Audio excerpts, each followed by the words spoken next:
को तो आप जानते ही हैं, खरगोश बहुत चालाक होता है। शेर और खरगोश की चालाकी भरी कहानी तो आपने सुनी ही है। आज मैं आपको सुना रही हूँ खरगोश और हाथी की कहानी। हाथी को किस प्रकार से खरगोश ने अपनी बुद्धिमानी से पराजित किया। चलिए सुनते हैं, ये कहानी है हितोपदेश की। किसी समय जब बरसात नहीं हुई तो हाथियों के समूह में चर्चा होने लगी कि भाई बरसात नहीं हुई है तो किस प्रकार से हम अपनी प्यास बुझाएंगे, कहाँ जाएंगे।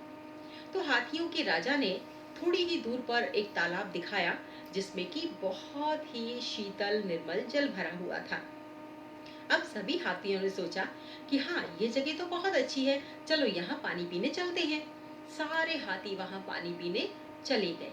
अब जैसे ही हाथी उस रास्ते पर जाने लगे तो उनके पैरों के नीचे छोटे छोटे खरगोश आकर मरने लगे। उनके पैरों के नीचे छोटे छोटे खरगोश दब गए। अब ये बात खरगोशों को बहुत बुरी लगी। उन्होंने कहा इस प्रकार से तो हमारा सारा कुल ही नष्ट हो जाएगा, हम सारे खत्म हो जाएंगे, तो क्या करें। क्योंकि हाथियों के पास पानी पीने की कोई और जगह नहीं है, तो हाथी यहाँ पानी पीने बार बार आएंगे। और जैसे जैसे ये हाथी रोज यहाँ पर आएंगे, हमारे कुछ न कुछ खरगोश इनके पैरों के नीचे दब जाएंगे। इस प्रकार से हम धीरे धीरे समाप्त हो जाएंगे, तो क्या करें।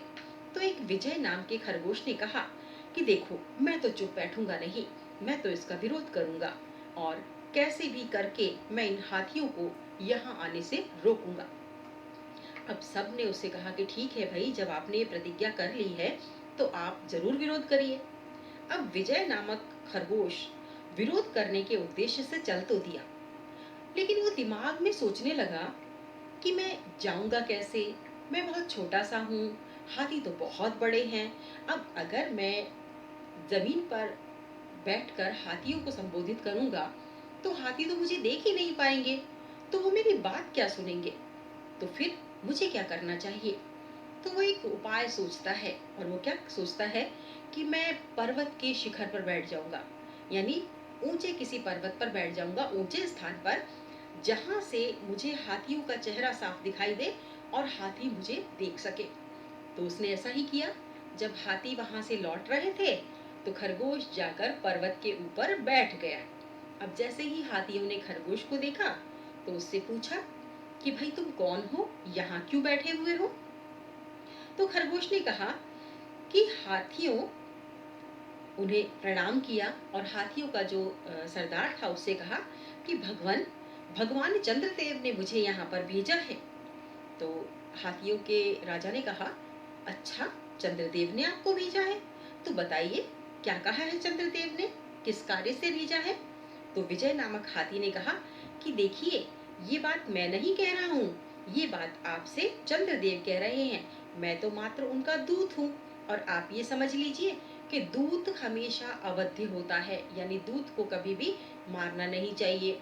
अगर आप गुस्सा भी हो तो भी आप मुझे नहीं मारेंगे, और मेरी जो बात है उसको वास्तविक बात समझकर, सुनकर ध्यान देंगे उस पर कि चंद्रदेव ने क्या कहा है, मैं तो सिर्फ एक मैसेंजर हूँ।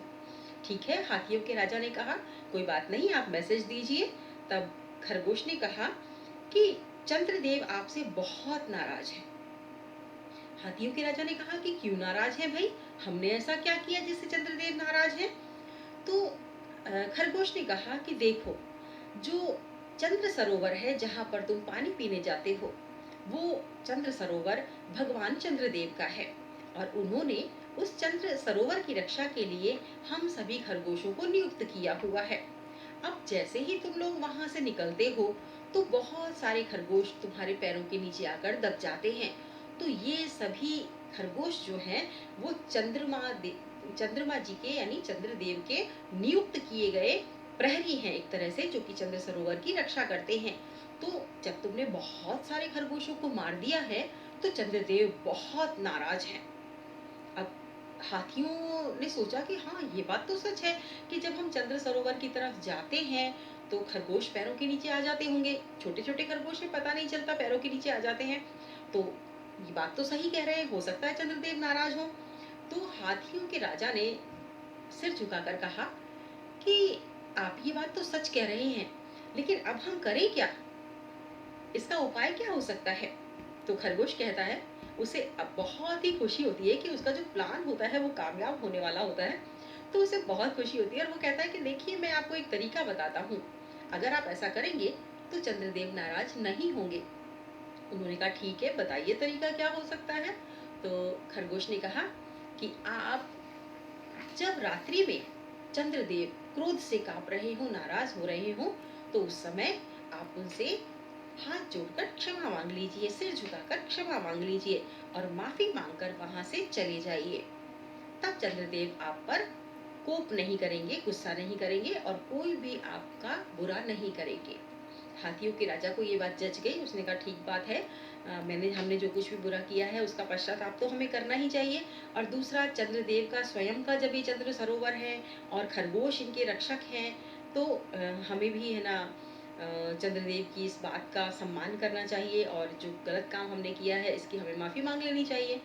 तो खरगोश जो होता है वो हाथी को रात्रि के समय ले जाता है नदी के पास कि देखो चंद्रदेव अभी गुस्से में कांप रहे हैं बहुत जोर जोर से। अब जैसे ही चंद्रदेव की छाया पड़ती है तालाब पर, तो तालाब में जो लहरें होती हैं तो लहरों के माध्यम से ऐसा लग रहा है कि चंद्रमा जी हिल रहे हैं, लहरों में चंद्रमा हिलते हुए दिखाई देते हैं। तो हाथी जब देखता है और चंद्रमा को जैसे ही खरगोश कहता है कि देखिए चंद्रदेव बड़े गुस्सा हो रहे हैं, तो हाथी जब हिलते हुए चंद्रदेव की परछाई को देखता है तो वो समझता है कि हाँ वाकई में बहुत गुस्सा हो रहे हैं। तब हाथी सिर झुकाकर उनको नमन करता है और कहता है कि भाई हमसे गलती हो गई, हे चंद्रदेव आप हम पर क्रोध ना करें, हम पर नाराज ना हो, हमसे गलती हो गई, अब हम इस गलती को कभी भी नहीं दोहराएंगे और अब हम आपके इन रक्षकों को कोई कष्ट नहीं पहुंचाएंगे और यहाँ से तुरंत चले जाएंगे।